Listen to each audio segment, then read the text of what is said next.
Pendant des décennies, André Dussolier a incarné l'élégance, la retenue et la subtilité à la française. Avec son phrasé reconnaissable entre mille, sa diction parfaite et son regard plein d'intelligence, il s'est imposé comme l'un des acteurs les plus respectés de sa génération. Pourtant, derrière cette image d'homme tranquille, cultivé et rassurant, se cachait une douleur qu'il n'a jamais vraiment confiée. Aujourd'hui, à 79 ans, il ose enfin lever le voile sur ce qu'il appelle lui-même un long cauchemar conjugal, une période qu'il avait jusqu'alors soigneusement effacée des projecteurs. Depuis ses débuts à la Comédie Française, Dussolier a toujours cultivé la discrétion. Il n'a jamais aimé les tapis rouges tapageurs, les polémiques ou les aveux médiatiques. Ce qu'il préférait, c'était le jeu pur, le texte, la précision du mot. Il se présentait comme un artisan du verbe, pas comme une vedette. Et pourtant, au fil des années, la célébrité s'est imposée à lui comme une seconde peau. Elle l'a protégé, mais aussi isolé. Derrière le professionnel méticuleux, il y avait un homme sensible, presque fragile. Ses proches décrivent un André pudique, réservé, mais capable d'une intensité émotionnelle rare quand il aimait. C'est cette intensité qui, paradoxalement, allait devenir sa faiblesse. Car lorsqu'il rencontre celle qui deviendra la femme de sa vie, une actrice montante, belle, charismatique, mais imprévisible, il plonge sans retenue dans une passion qui bouleversera tout. Les débuts sont flamboyants, deux artistes unis par la même flamme, la même exigence, la même sensibilité. Ensemble, ils rêvent de théâtre, de films, de voyages, d'un amour qui défierait le temps. Mais très vite, la réalité s'invite. L'écart de notoriété, la pression médiatique, les tournages à répétition, tout cela fragilise leur couple. Dussolier, absorbé par ses rôles, par son désir de perfection, se détache sans s'en rendre compte. Elle, de son côté, se sent délaissée, effacée par l'ombre du grand comédien qu'il est devenu. Ce déséquilibre naissant nourrit des tensions. Les disputes éclatent, les silences s'allongent, et dans la maison qui autrefois résonnait de rires et de musique, s'installe une atmosphère lourde, presque oppressante. Explore aussi la manière dont André Dussolier, conscient de son image publique, a tenté de tout dissimuler. À chaque interview, il maîtrisait ses mots, évitait les questions personnelles, souriait avec douceur. Le public voyait en lui l'incarnation même de la sérénité. Mais cette sérénité était une façade. Dans l'intimité, il vivait l'incompréhension, la peur du scandale et surtout la honte d'un échec amoureux qu'il refusait d'admettre. Dans un entretien récent, il confie « J'ai longtemps cru que le silence me protégerait. Je pensais qu'en taisant mes blessures, je les ferais disparaître. Mais le silence, c'est aussi une prison. » Ces mots résument toute la complexité de son rapport à la souffrance. Il a choisi le mutisme comme un refuge, mais ce refuge s'est transformé en solitude. Ses amis racontent qu'à l'époque, il travaillait sans relâche, enchaînant les tournages, comme pour fuir la maison vide, l'atmosphère tendue, les regards froids. Il s'est réfugié dans le travail, comme on se réfugie dans un rôle, cherchant à se perdre pour ne plus ressentir. À travers ses personnages, Dussolier projetait souvent ses propres tourments. Dans Un cœur en hiver, il interprétait un homme distant, enfermé dans sa pudeur, incapable d'exprimer ses sentiments. Un rôle qui, à bien des égards, semblait écrit pour lui. Cette coïncidence troublante entre l'art et la vie en dit long sur son état d'esprit. L'artiste, derrière son calme apparent, vivait un bouleversement intérieur. Le public, lui, n'en a rien su, car Dussolier n'a jamais voulu mêler son art à son intimité. Pour lui, un acteur devait tout donner à son personnage mais rien livrer de lui-même. Ce principe, noble en apparence, a toutefois contribué à l'enfermer davantage. En se coupant du monde extérieur, il s'est aussi coupé de la possibilité de demander de l'aide. Ses proches évoquent une période de grand isolement. Il se repliait sur lui-même, passait des soirées entières à relire des textes classiques, trouvant dans Racine ou Molière une forme de réconfort silencieux. Quand André Dussolier évoque aujourd'hui cette période de sa vie, un léger tremblement passe dans sa voix. Ce n'est pas la peur de se confier, mais la mémoire d'une douleur longtemps contenue. L'histoire de cet amour impossible débute comme un conte moderne, un de ces récits que le cinéma aime tant. Deux artistes qui se rencontrent au hasard d'un tournage, deux âmes passionnées que tout semble rapprocher. Elle, actrice montante pleine de charme et de fougue, lui, comédien accompli, déjà respecté, mais encore avide de découvertes. Ensemble, ils formaient un couple admiré, brillant, presque parfait en apparence. Les premières années furent intenses, presque magiques. Ils voyageaient, partageaient la même passion pour la littérature, le théâtre, les musiques anciennes. Dussolier, attentif et galant, voyait en elle une source d'inspiration, un vent de jeunesse qui ravivait son enthousiasme. Elle, fascinée par son intelligence et sa sensibilité, se disait prête à tout pour le suivre. Le public les voyait souvent, main dans la main lors des avant-premières, complices, unis. Mais derrière les flashs et les sourires, quelque chose commençait à se fissurer. La jalousie, d'abord discrète, s'installa insidieusement. Chaque succès d'André, semblait raviver chez sa compagne un sentiment d'injustice. Tandis que sa carrière à elle stagnait, la sienne explosait, il enchaînait les rôles prestigieux, les récompenses, les hommages. Elle, en revanche, voyait ses projets s'effondrer les uns après les autres. Peu à peu, l'admiration se transforma en reproche, l'amour en tension. Les soirées romantiques se muèrent en discussions amères, parfois en disputes violentes. « C'est difficile d'aimer un homme que tout le monde admire », confiera-t-elle plus tard à un proche. Cette phrase résume l'impasse dans laquelle il s'était enfermé. André, de son côté, ne comprenait pas ce besoin constant de confrontation. Lui, qui prônait la nuance, le dialogue, la douceur, se heurtait à une colère qu'il jugeait irrationnelle, et plutôt que d'affronter le conflit, il se taisait. Ce silence, censé apaiser, ne faisait qu'attiser davantage la frustration de sa compagne. Les crises se succédaient. Dussolier se réfugiait sur les plateaux de tournage, trouvant dans le jeu une échappatoire à la réalité. « Quand je joue, je ne souffre plus », dira-t-il un jour à un ami. Mais ce mécanisme de défense ne faisait que repousser l'inévitable. À mesure que le succès renforçait son image publique, il s'éloignait de plus en plus de sa vie privée. Le couple, jadis fusionnel, vivait désormais dans deux univers parallèles. Pourtant, malgré les blessures, il continua longtemps à espérer. Peut-être par loyauté, peut-être par peur du scandale, les deux tentaient de sauver les apparences, assistant encore ensemble à certaines cérémonies, souriant pour les photographes, alors que tout s'était déjà effondré à huis clos. Leurs amis les plus proches voyaient bien que quelque chose ne tournait plus rond. Ils parlèrent de regards vides, de gestes mécaniques, de silence, qui disaient tout. Dans une rare confession, Dussolier a reconnu avoir vécu une forme de dépendance affective. J'étais prisonnier d'un amour qui me détruisait lentement, mais dont je ne pouvais pas me détacher. J'avais peur de la solitude autant que je craignais la rupture. Ces mots, d'une honnêteté bouleversante, révèlent la fragilité d'un homme que le public croyait invincible. Derrière la maîtrise du verbe, il y avait un cœur tremblant, vulnérable, incapable de mettre fin à ce qui lui faisait mal. Les années passaient et la tension s'intensifiait. Il y eut des séparations temporaires, des réconciliations douloureuses, des promesses jamais tenues. Chaque tentative de recommencer se soldait par un nouvel échec. La passion s'était transformée en poison lent. Dussolier, usé, se murait dans un mutisme de plus en plus pesant. Ses proches le décrivent à cette époque comme un homme ailleurs, physiquement présent, mais mentalement absent.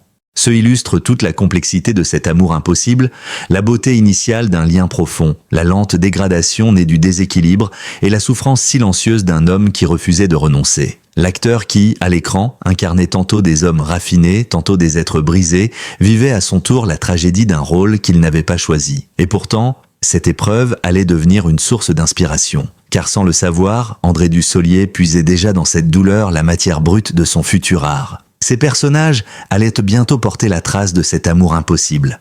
Un mélange de douceur et de désillusion, d'élégance et de mélancolie. Ce lien destructeur, aussi douloureux qu'il fut, allait paradoxalement nourrir la profondeur d'un comédien devenu, au fil du temps, un maître de l'émotion contenue. La rupture, quand elle survint enfin, eut la violence d'un orage longtemps contenu. Après des années de tension, de faux espoirs et de blessures muettes, André Dussolier comprit qu'il devait fuir pour ne pas sombrer. Ce fut une séparation discrète, presque secrète, comme tout ce qui avait marqué leur histoire. Pas de scandale médiatique, pas de cris sur la place publique, seulement le fracas intérieur d'un homme qui voyait s'effondrer une part essentielle de lui-même. Les premiers mois furent un véritable gouffre. Dussolier, habitué à la rigueur et au contrôle, perdit pied. Lui qui avait toujours trouvé refuge dans le travail ne parvenait plus à se concentrer. Sur les plateaux, il jouait mécaniquement, sans conviction, comme un automate fatigué. Ses partenaires le décrivaient alors comme présent mais éteint, un regard vide derrière le professionnalisme. J'étais sur scène mais mon esprit était ailleurs, avouera-t-il plus tard. Il vivait l'après-coup du chaos, cette période où l'on croit encore entendre l'écho d'une voix disparue. La solitude s'installa comme une compagne austère. Son appartement, autrefois rempli de musique et de discussions, devint un lieu de silence. Le soir, il lisait sans vraiment comprendre, ou errait des heures dans Paris, anonyme parmi la foule. Les cafés de Saint-Germain, les librairies, les théâtres fermés tard dans la nuit, il s'y perdait, cherchant à retrouver un sens à ce vide. Ce fut une période de désordre intérieur total, mais aussi, sans qu'il le sache encore, la gestation d'une renaissance. Car peu à peu, à travers la douleur, André recommença à jouer. Pas pour fuir cette fois, mais pour comprendre. Les rôles qu'on lui proposait résonnaient étrangement avec sa propre vie. Des hommes blessés, discrets, élégants, mais hantés par des regrets.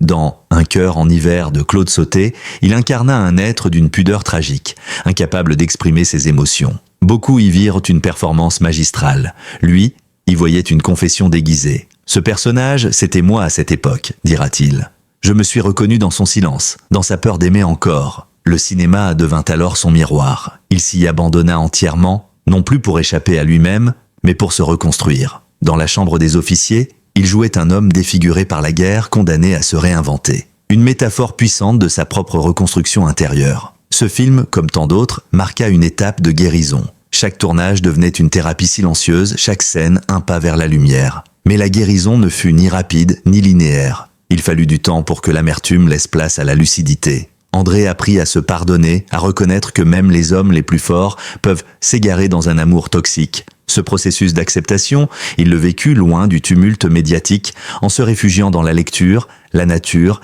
et le théâtre. Sur scène, il retrouvait le souffle vital du texte, la beauté du verbe et la précision du geste.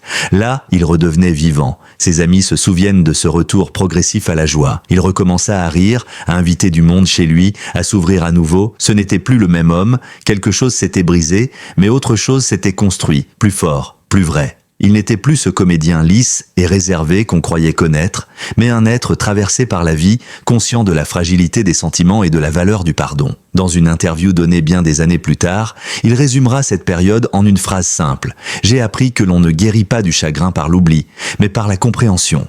On cesse de souffrir quand on cesse de fuir. » Cette renaissance, lente et silencieuse, fit de lui un artiste encore plus profond. Chaque rôle semblait désormais chargé d'une vérité nouvelle. Ses mots, ses silences, ses regards portèrent la trace d'un vécu authentique. Dussolier n'était plus seulement un acteur, il était devenu un témoin de la condition humaine.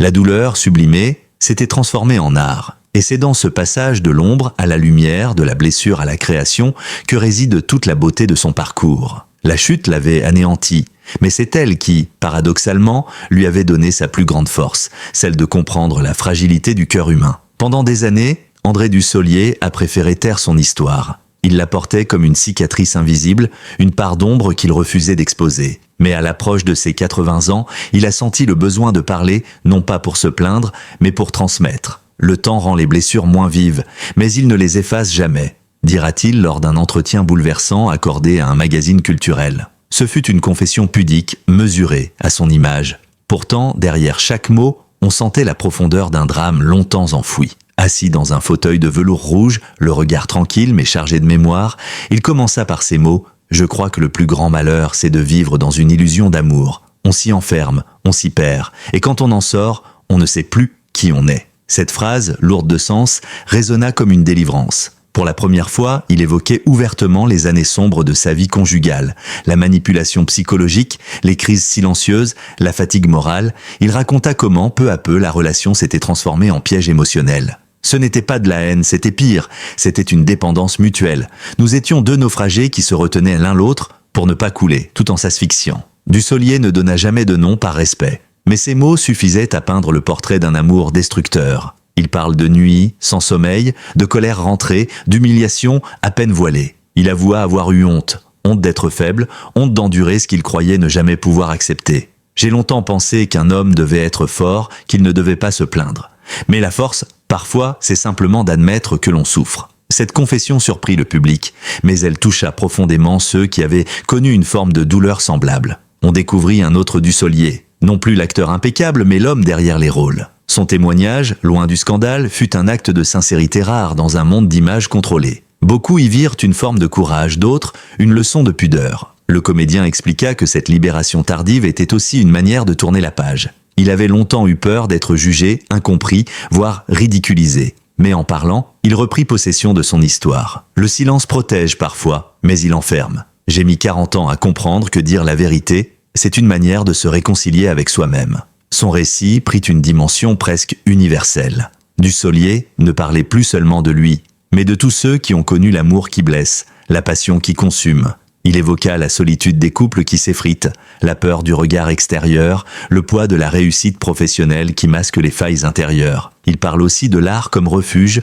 de ces rôles dans lesquels il avait projeté sa souffrance pour mieux la transformer. Cette confession tardive fut reçue avec une immense bienveillance. Les spectateurs, les journalistes, les collègues saluèrent la dignité de son propos. Ce n'est pas une plainte, c'est un partage d'expérience, écrira un critique. Et c'était vrai. Dans ces mots, Il n'y avait ni rancune ni amertume, seulement la lucidité tranquille de quelqu'un qui a traversé la tempête et en est sorti apaisé. Dans une émission de radio, il confiera un souvenir symbolique. « Je me souviens du jour où j'ai compris que je n'étais plus en colère. Ce jour-là, j'ai su que j'étais libre. » Cette phrase fit écho à toute une génération d'artistes vieillissants, souvent marqués par des blessures invisibles. Dussolier, avec sa douceur naturelle, transformait son passé en enseignement. Il montrait que même les âmes les plus élégantes ont leurs cicatrices, mais que la beauté réside justement dans la capacité à les regarder sans honte. Son aveu, loin d'écorner son image, la renforça. On vit en lui un homme sincère, courageux, profondément humain.